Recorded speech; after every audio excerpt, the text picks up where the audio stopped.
نحمده ونصلي على رسوله الكريم أما بعد فأعوذ بالله من الشيطان الرجيم بسم الله الرحمن الرحيم أذن للذين يقاتلون بأنهم ظلموا وإن الله على نصرهم قدير عن أبي هريرة رضي الله عنه قال رسول الله صلى الله عليه وسلم من مات ولم يكفر ولم يحدث به نفسه مات على شرط النفاق ঐতিহ্যবাহী দিনী বিদ্যাপীঠ মাদ্রাসা আমির বিন ফুয়াইদ রাদিয়াল্লাহু তাআলা আনহু কর্তৃক আয়োজিত আজকের এই বাৎসরিক সেমিনারে উপস্থিত সম্মানিত সভাপতি এবং মাননীয় বিচারক মণ্ডলী এবং আমাদের সঙ্গে উপস্থিত আছেন বাংলার প্রত্যন্ত অঞ্চল থেকে আগত এলএম বিভাগীয় ছাত্ররা সকলকে জানাই আমার পক্ষ থেকে আন্তরিক শুভেচ্ছা ও অভিনন্দন।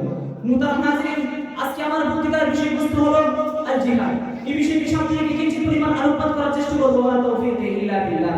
প্রিয় উপস্থিতি, বর্তমানে পাশ্চাত্যের আমেরিকানরা জিহাদ সম্পর্কে নেতিবাচক অপপ্রচার চালিয়ে ইসলামের অবিচ্ছেদ্য বিধান জিহাদকে সন্ত্রাসবাদের সাথে একাকার করে বাদানি জিন্দেগিকে হঠাৎ করে মুসলমানদের নিজেকে ক্ষতবিক্ষত করে দিয়েছে।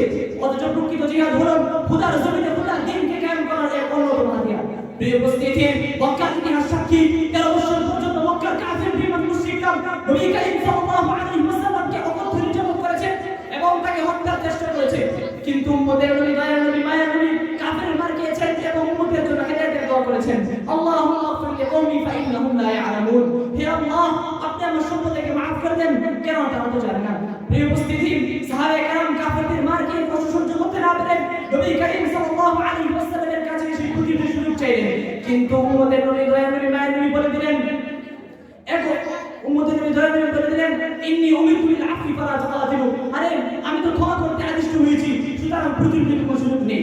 পরিশেষে দীর্ঘ 13 বছর পর্যন্ত আল্লাহ পাক রব্বুল আলামিন জিহাদের আয়াত নাযিল করে ঘোষণা করে দিলেন, উযিনা লিল্লাযিনা ইউকাতালুনা বিআন্নাহুম যুলিমু ওয়া ইন্নাল্লাহা আলা নাসরিহিম লাকাদির। যাদের সাথে যুদ্ধ করা হচ্ছে তাদেরকে অনুমতি দেওয়া যাচ্ছে তারা তাদের নিজেদের প্রতি রক্ষার্থে তারাও যুদ্ধ করতে পারে, যেহেতু তাদের প্রতি জুলুম করা হচ্ছে।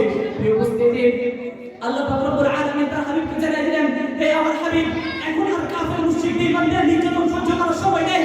এখন আর গরম কথা নয়, এখন সময় হচ্ছে ইসলাম এবং মুসলমানের উপর যে আঘাত আছে সেই আঘাতের পাল্টা আঘাত করে খোদার জমিনে খোদার দ্বীনকে বিজয়ী আদর্শকে প্রতিষ্ঠা করা। এই জন্যই আমরা মদিনার ইতিহাসের দিকে লক্ষ্য করলে আমরা দেখতে পাই রাসূলুল্লাহ সাল্লাল্লাহু আলাইহি ওয়াসাল্লাম মাত্র 10 বছরে 27 জিহাদে অংশগ্রহণ করে 120 জিহাদের নেতৃত্ব দিয়ে মদিনার মাটিতে জিহাদের জান্নাতকে সমুন্নত করেছেন। আজকে যারা জিহাদের বই পাওয়ার অপরাধ গ্রেফতারে আদেশ করে তাদেরকে আমি হুঁশিয়ার করে বলতে চাই, পৃথিবীর বুকে পৃথিবীর মাটিতে যদি কোনো জিহাদ বই থেকে থাকে তাহলে সেই বই আছে যে বই বলা হয়েছে ওয়াকাতিলুহুম হাত্তা লা তাকুনা ফিতনা ওয়া ইয়াকুনা দ্বীনু কুল্লুহু লিল্লাহ। যে বই বলা হয়েছে কুতিবা আলাইকুমুল কিতাবু কুরুন লাকুম। যে বই বলা হয়েছে ওয়াজাহিদু ফি সাবিলিহি লাআল্লাকুম তুফলিহুন। যে বই বলা হয়েছে ওয়াজাহিদু ফিল্লাহি হাক্কা জিহাদি।